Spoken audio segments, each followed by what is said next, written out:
Yanvar ayının 5-də ölkə başçısı yerli televiziya kanallarına müsahibə verdi. Müsahibədə 2025-ci ilin yekunları, eyni zamanda 2026-cı il üçün yol xəritəsi də təqdim olundu deyə bilərik. Elə bu haqda danışırıq studiyada və studiyada qonağım var. Müzakirə mövzumuz budur.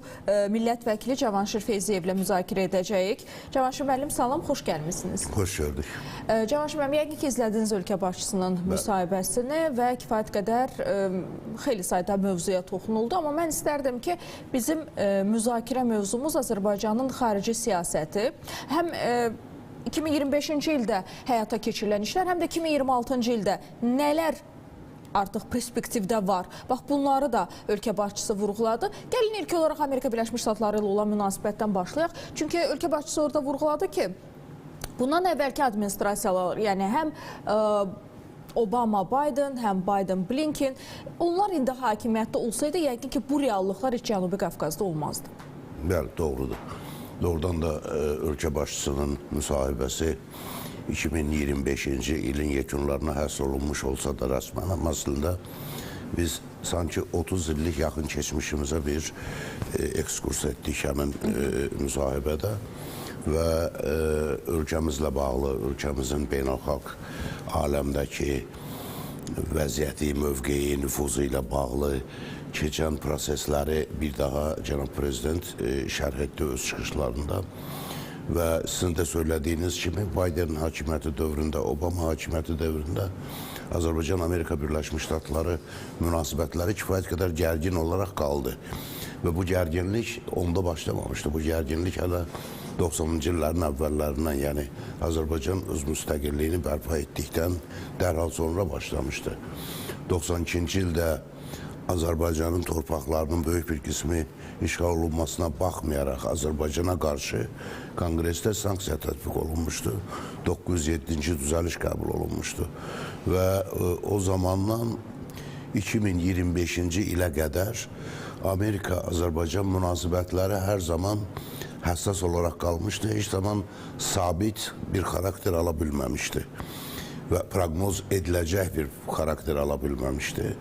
Nə qədər ki, Cənab Prezidentin də özünün qeyd etdiyi kimi, nə qədər ki, Amerikanın Əfqanistanda əməliyyatları vardı, Azərbaycan lazım idi və Azərbaycana qarşı müəyyən güzəştlər olunurdu. Yəni 907-ci düzəlişlə bağlı, amma həmin əməliyyatlar dayandırılan kimi Azərbaycan yenə də qeyri-dost ölkələr kateqoriyasında görünməyə başladı Amerika üçün.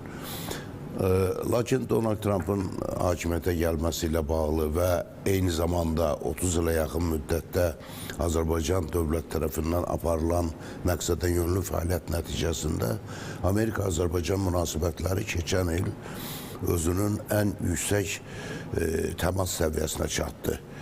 Və bu özünü əlbəttə ilk növbədə 8 avqust Vaşinqton razılaşmalarında göstərdi.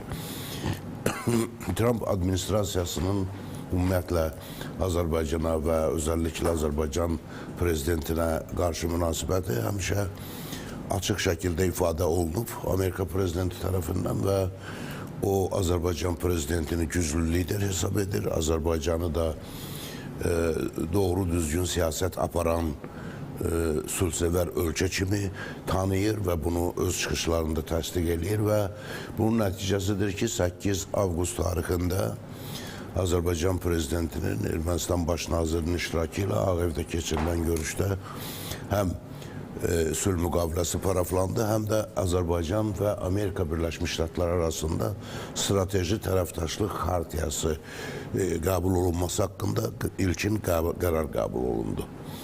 Və hal-hazırda bu xartiya üzərində iş aparılır, hər iki tərəfdən işçi qruplar səviyyəsində. Və ümumiyyətlə deyə bilərik ki, 30 ilə yaxın davam edən informasiya cəbhəsi Amerikada məhz Azərbaycan dövləti tərəfindən keçən il qətiyyətlə dəf edildi və Azərbaycan-Amerika münasibətlərində tarixi bir dövr başladı. Və bu, əlbəttə, keçən ilin ən böyük uğurlarından biridir. Amma bizim beynəlxalq siyasətdəki uğurlarımız təkcə bundan kifayətlənmir. Keçən il ərzində dünyanın ikinci en qüdrətli böyük ölkəsi olan Çinlə Azərbaycan arasında hər tərəfli strateji tərəfdaşlıq haqqında müqavilə imzalanıb. Bu da çox böyük nailiyyətdir. İstər Amerika Birləşmiş Ştatları olsun, istər Çin olsun. Bunlar dünyanın aparıcı iqtisadiyyatlarına malik olan dövlətlərdir və əlbəttə ən güclü iqtisadiyyata sahib olan dövlətlər həm də siyasətdə söz sahibidirlər. Bu aksiomadır və bu paradigmadan çıxış edərək Azərbaycanın həm qərblə, həm şərqlə, şərqdə Çinlə, qərbdə Amerika Birləşmiş Ştatları ilə strateji tərəfdaşlığı Azərbaycana dünyanın digər dövlətləri ilə daha uğurlu siyasət aparmaq imkanı yaradır. Və biz bunu artıq Azərbaycan hökumətinin apardığı işlərdə, apardığı fəaliyyətlərdə, çox tərəfli əməkdaşlıq fəaliyyətlərində artıq görməyə başlayırıq. Bu, ümumiyyətlə, bizim 30 ilə yaxın müddət ərzində Azərbaycanın beynəlxalq miqyasda daha çox nüfuz ekspansiyasını ləngidən məsələ məhz Qarabağ münaqişəsi idi. Qarabağ münaqişəsinin həlli ilə bütün digər düyünlər də açılmağa başladı və bu prosesin sürətlənməsində şübhəsiz Azərbaycanın apardığı beynəlxalq siyasət, diplomatiya öz rolunu oynayır və Cənab Prezident bütün bunları çox aydın şəkildə izahını verdi. Cavaşim müəllim, ölkə başçısı orada bir çox məqamlara toxundu, düzdür və həmin məqamlarda administrasiyaların da fəaliyyətsizliyi və qərəzə haqqında danışdı. Yer gəlmişkən Donald Trump bir çox müsahibələrində, açıqlamalarında deyir ki, mənim dövrümdə müharibələr olmadı, mən müharibələri dayandırdım. Amma bunu faktla danışmaq lazımdır ki, Azərbaycana qarşı olan o qərəzli administrasiyaların bir dövrünə nəzər yetirəndə, düşünək ki, Bushun dövründə İraq müharibəsi başladı, İraq nə vəziyyətə düşdü, hələ də bərpa ola bilmir. Daha sonra Obama hakimiyyəti gəldi, orada da İraq müharibəsinin davamı, Əfqanistanda müharibə, Biden hakimiyyəti dövründə Ukraynada müharibə, İsrail, Həmas, bundan əlavə Afrikada, Somalidə dron uçuşları həyata keçirildi, Pakistanda və s. Yəni, bütün o administrasiyaların dövrünü biz yada salanda, sanki Amerika belə bir xatirimizə gəlir ki, hansısa bir ölkəyə girdi, bu daha çox müsəlman ölkəsidir və yaxud da ərəb ölkəsidir və yaxud da yaxın şərqdə yerləşən bir ölkədir. Girdi, dağıtdı, təbii resurslarını taladı, silahlılarını oraya yerləşdirdi və nəticə itibarilə gücdən, demokratiyadan danışdı. İndi bunun fakt olaraq danışmaq lazımdır. Və nəticə itibarilə, bax, bugün gəldiyimiz vəziyyət nədən ibarətdir? İstərdim ki, bu administrasiyaların bir də həm də tarixinə nəzər yetirək ki, kimdilər, nələr ediblər və hansı demokratiyadan burada söhbət gedə bilər? Bəli, Amerika liderləri əsasən qaliblər mühakimə olunmur paradigmasından çıxış etməyə üstünlük verirlər və onlar elə sizin xatırlatdığınız dövr ərzində, yəni son 30 il ərzində bir çox belə hadisələr törədiblər, bir çox hadisələrin iştirakçılar olublar. O cümlədən yaxın şərqdə baş verən silsilə ərəb baharı inqilabları və Trump administrasiyasının hakimiyyətə gəlişi ilə məhz bu kimi cəhdlərə də son qoyuldu. USAID təşkilatı əslində qeyri-hökumət təşkilatı kimi fəaliyyət göstərsə də, amma əslində gizli fəaliyyətlərlə məşğul olurdu, başqa ölkələrdə dövlət çevrilişləri təşkil edirdi və s. İndi biz zaman keçdikcə məhz bu kontekstdə Azərbaycanın başına gələn və başına gətirilmək istənilən planları da anlamağa, dərk etməyə başlayırıq. Çünki baxın, yaxın şərqdə təşkil olunmuş bu ərəb baharı inqilabları bizim bölgəyə də gəlib çatdı. Gürcüstanda Qızılgül inqilabı baş verdi, Ukraynada narıncı inqilab və s. Bütün bunlar süni şəkildə kənardan idarə olunan inqilablar idi. Məqsəd nədir? Məqsəd güclü dövlətlər üçün, güc mərkəzləri üçün məqsəd yeni yaranan dövlətləri, xüsusilə yenicə qlobal siyasətə qədəm qoyan dövlətləri zəif şəkildə saxlamaq və onları idarə etmək, onları öz təsir dairəsində saxlamaq. Bu, əslində keçən əsrdən qalma parçala və hökümsür siyasətinin davamıdır əslində. Amma zaman dəyişir, artıq əsrlər keçir, yəni siyasətdə də bir dəyişiklik olmasına zərurət var və bu zərurət həm də onunla izah oluna bilər ki, baxın, hal-hazırda heç bir beynəlxalq təşkilat öz təyinatına uyğun fəaliyyət göstərə bilmir. Məsələn, Birləşmiş Millətlər Təşkilatı artıq o tamamilə təsirsiz və gücsüz bir quruma çevrilib və heç bir dövlət onunla hesablaşmır. Hərçənd bütün dövlətlər ora üzv olanda BMT-nin qəbul olunmuş nizamnaməsinə uyğun şəkildə siyasət aparacaqlarını imza atıblar. Amma bu belə deyil. Və cənab prezident öz çıxışında bunu vurğuladı ki, güc əsas amilə çevrilib. Bəli, ədalətli olmaq lazımdır, öz haqqını tələb etmək lazımdır, amma güc olmayanda bu mümkün olmur. Və biz bunu öz tariximizdə də şahidi olduq. Və istər əvvəlki administrasiyalar dövründə, istər hətta indiki administrasiya dövründə Amerika Birləşmiş Ştatları öz hegemon rolunu daim təsdiq eləmək niyyətindədir və təsdiq eləmək istəyir. Və bu baxımdan Azərbaycan və Azərbaycan kimi dövlətlər əlbəttə böyük güc mərkəzləri ilə eyni mövzuda rəqabətə girə bilməzlər. Çıxış yolu nədən ibarətdir? Çıxış yolu ondan ibarətdir ki, bizim miqyasda olan dövlətlər bu reallıqları nəzərə alaraq elə bir siyasət yürütməlidir ki, beynəlxalq güclərin təsir dairəsinə düşməsin. Və bunu ən yaxşı bacaran son 10 illiklər ərzində məhz Azərbaycan olub.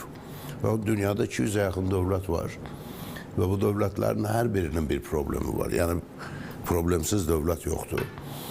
Və 100-dən artıq etnosiyasi münaqişə mövcuddur hal-hazırda bütün yer kürəsində. Və bunların içində tək Qarabağ münaqişəsi öz həllini tapıb. O ona görə tapmayıb ki, Amerika administrasiyası bizi dəstəklədi və yaxud Rusiya bizi dəstəklədi və yaxud Çin bizi dəstəklədi. Yox, heç kim dəstəkləmədi. Bu, Azərbaycan dövlətinin iradəsi nəticəsində mümkün oldu. Bəs demək ki, buradan çıxan nəticə odur ki, biz heç kimlə savaşa, müharibəyə girə bilmərik və girməməliyik və girmirik də, buna heç vaxt çalışmırıq da. Amma bütün güc mərkəzləri ilə eyni məsafədə, elə bir məsafədə öz siyasətimizi aparmalıyıq ki, onların təsir dairəsinə düşməyək. Və baxın, hətta keçmiş Sovet ərazisinə baxdıqda biz görürük ki, baxmayaraq ki, artıq 35 ilə yaxın vaxt keçir Sovet İttifaqının süqutundan, amma bugünə qədər ərazidə mövcud olan de facto müstəqil dövlətlərin çoxu hələ də Rusiyanın təsir dairəsi altındadır. Amma Azərbaycan bu təsir dairəsini yarıb çıxıb son 2-3 il ərzində Rusiya ilə münasibətlərimizdə ortaya çıxan gərginlik də məhz bundan izah olunmalıdır ki, Azərbaycan müstəqilliyini bərpa etdikdən sonra apardığı müstəqil siyasəti Qarabağ münaqişəsindən sonra daha da gücləndirib, daha da sərtləşdirib öz milli maraqlarını, müdafiəsini və bu baxımdan artıq yeri gəldikdə hətta güc mərkəzinə qarşı belə öz argumentlərini qoya bilir. Bütün bunlar üçün düşünülmüş, uzun müddətə hesablanmış bir dövlətçilik siyasəti lazımdır. Və bu siyasət hər bir dövlətdə aparılmır. Yəni, hər bir dövlət bu siyasəti yürüdə bilmir indiki vəziyyətdə. Ona görə də Avropa ölkələrinin, bir sıra ölkələrin liderləri Azərbaycanın apardığı siyasətə doğrudan da həsəd aparırlar və onu dəfələrlə qeyd ediblər ki, çox ideal bir siyasət aparılır ki, ölkə həm belə bir çətin problemin içindən çıxdı və qələbə ilə çıxdı, həm də dünyanın bütün güc mərkəzləri ilə öz münasibətlərini ən yüksək səviyyədə qura bilib. Bu, əslində bir nümunədir bütün dünya dövlətləri üçün, xüsusilə müstəqilliyini yeni əldə etmiş dövlətlər üçün. Bunu əldə etmək asan olmayıb və 2025-ci ildə bu fəaliyyətlər sırasında ən uğurlu illərdən biri olub. Və dünənki müsahibədə də biz bunun bütün detallarını təkcə deyək ki, iqtisadi, hərbi sahədə deyil, eyni zamanda həyatın bütün sahələrində hansı şəkildə bu inkişafa nail olunmasını biz müsahibədə tanış olduq və dərk etdik. Cavanşir müəllim, mən bir mövzuya toxunmağınızı istəyirəm sizdən. Çünki ötən gün, hətta ondan əvvəlki gün elə müsahibə çıxan andan etibarən kütləvi informasiya vasitələrində, ərəb mediasında, türk mediasında bu məsələ müzakirə olunur. Söhbət Qəzzaya göndərilməsi ehtimalı olan əskərlərdən gedir. Ölkə başçısı vurğuladı ki, biz heç bir münaqişədə iştirak etməyəcəyik. Və Amerika Birləşmiş Ştatlarının Azərbaycana bir müraciəti də var idi ki, Qəzzadakı sülh prosesində iştirak etmək. Təbii ki, Azərbaycan hələ ki bu prosesə qoşulmur. Çünki konkret olaraq BMT-dən mandat əldə olunmalıdır. Biz bilməliyik, biz orada nə edəcəyik. Və açığı buna görə heç kim də Azərbaycanı qınaya bilməz. Azərbaycan öz əskərlərini təhlükəyə atmayacaq. Çünki orada kövrəkdir sülh. Özünüz də görürsünüz ki, hər gün demək olar ki, atışlar, raket zərbələri düşür və hələ də həyatını itirənlər var. Yəni sülh əldə olunub tam deyə bilmərik. İstərdim bax bu məsələyə toxunaq ki, bizə nə lazımdır? Biz konkret olaraq bilməliyik ki, bizim əskərlərimiz orada hansı missiyanı həyata keçirəcək və bunu həyata keçirən zaman həm də digər ölkələrlə, yəni ərəb ölkələri ilə də münasibətlərimiz pozulmamalıdır. Bu çox həssas bir məqamdır. Bəli, şübhəsiz Azərbaycan Silahlı Qüvvələrinin bu sahədə müəyyən təcrübəsi var. Əfqanistanda, İraqda beynəlxalq sülh məramlılar çərçivəsində bu xidməti göstəriblər. Əlbəttə, lazımi zamanda o şərait yetişdikdə Azərbaycan Qəzzada da həmin sülh yaradıcı missiyanı yerinə yetirə bilər. Lakin sizin dediyiniz kimi orada hələ sülh bərpa olunmayıb. Bu bəyanatlarda səslənsə də, güya ki, orada sülh şəraiti təmin olunur. Amma əslində biz görürük ki, hər gün demək olar ki, yenə də qarşı durma baş verir, ölənlər olur və s. Və Qəzzadakı bugünkü vəziyyət doğrudan da çox acınacaqlıdır. Bəlkə də dünyada ən təcili şəkildə həllini gözləyən məsələ Qəzza məsələsidir. Və əlbəttə o zaman ki, bütün məsələlər öz həllini tapacaq razılaşmalar şəklində, bu əsasən İsrail və ərəb dövlətləri və Amerika Birləşmiş Ştatları arasında, ondan sonraki mərhələdə əgər hansısa beynəlxalq sülh məramlı qüvvələrin orada yerləşdirilməsi nəzərdə tutularsa və sizin dediyiniz kimi bu həm də Azərbaycana təklif olunur, Azərbaycan da orada yəqin ki, öz iştirakını təmin edəcək. Bəli, hazırki mərhələdə bu humanitar bir dəstək ola bilər. Əlbəttə, amma Azərbaycanın ümumiyyətlə bu cür tədbirlərə dəvət olunması özü də Azərbaycanın beynəlxalq nüfuzunun göstəricisidir. Yəni, Azərbaycan deyək ki, dünyanın ən güclü, hərbi cəhətdən ən güclü dövləti deyil. Və yaxud Amerika Birləşmiş Ştatları, Çin, Avropa Birliyi, Rusiya kimi güc mərkəzi də deyil. Sadəcə Azərbaycanın bu münaqişələrə münasibəti böyük güc mərkəzlərində oynamı yaradır ki, əgər Azərbaycan bu kimi missiyalarda iştirak edərsə, üzr istəyirəm, Azərbaycanın fəaliyyəti kifayət qədər obyektiv olacaq, ədalətli olacaq. Və ona görə də Azərbaycan dövləti bu kimi missiyalara dəvət alır. Və bu bizim üçün həm də qürurdur doğrudan da Azərbaycanın belə bir beynəlxalq missiyaya dəvət alması. Lakin Azərbaycan dövləti bu qərarı zamanı gəldikdə qəbul edəcək. Düşünürəm ki, belə bir qərar qəbul olunarsa, bu həm Qəzza əhalisinin faydasına olacaq, həm İsraillə münasibətlərimizdə də yeni bir əməkdaşlıq formatı ola bilər. Və eyni zamanda biz dünyanı narahat edən məsələlərin həllində öz iştirakımızı təsdiq etmiş olacaq. Əslində, Cavanşir müəllim, sözünüzə qüvvət. Baxın, biz bu missiyada demək olar ki, artıq iştirak edirik. Çünki Azərbaycan Bakı platformasını Türkiyə ilə İsrailə təqdim etdi. Onlar, səhv etmirəmsə, 6 dəfə burada görüşdülər. Bəlkə də sayda yanıla bilər, amma nəticə etibarilə bu fakt var ortada. Və təəssüflər olsun ki, bizim acı təcrübəmiz də var. Əfqanistandakı missiyamız bitəndən sonra necə bizə üz döndərdi Amerika Birləşmiş Ştatları, onu da görmüşdük. Ona görə maksimum ehtiyatlı davranaraq bunu həyata keçirmək lazımdır. Çünki bilirsiniz, bəzi media nümayəndələri və yaxud da kütləvi informasiya vasitələri bunu qınaq obyektinə çevirir ki, yox, niyə iştirak etmirlər, niyə getmirlər, siz də müsəlmansınız və s. Mən bu istiqamətlərə, bax, bu cür fikirlərə münasibətdə şərhinizi istədim. Bu səbəbdən istədim. Baxın, bu kimi məsələlərə emosional səviyyədə reaksiya doğru deyil.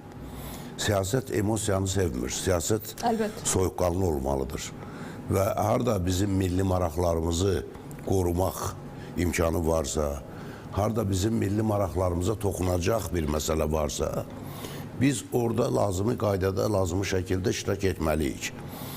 Amma baxın, jurnalistlər indi axı hamısı siyasətçi, jurnalist deyil ki, siyasət mövzusunda təhlil aparan, araşdırma aparan jurnalist deyil. Ona görə bəzi insanlar emosiyalar əsasında, elə sizin dediyiniz kimi, dini mənsubiyyət əsasında və s. mədəni, sivilizasyon mənsubiyyət əsasında fikir yürüdə bilərlər. Amma siyasət belə şeyləri sevmir.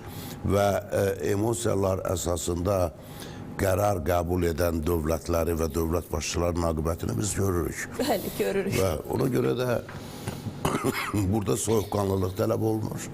Və bu soyuqqanlılığı Azərbaycan dövlətindən, Azərbaycan prezidentindən daha yaxşı ifadə edən, daha yaxşı həyata keçirən ikinci bir şəxs yoxdur bugün siyasətdə.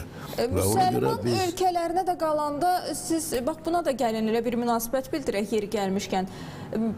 Ərəb ölkələri çox sıx birləşsəydilər, heç Qəzzadakı o vəziyyət də yaranmazdı. Əlbəttə, baxın, Qəzzanın ətrafında yerləşən ərəb dövlətləri özləri Qəzza ilə sərhədi bağlayıb və qaçqınları buraxmır ölkəsinə. Bəli, Misir əvvəldən, müharibənin əvvəldən Rəfah qapısını bağladı və dedi ki, mən o qaçqın axınına tab gətirə bilmərəm. Iordaniya dedi ki, əksəriyyəti ilə Fələstinlərdir, bunlar da gəlsə. Livan, Iordaniya, Misir.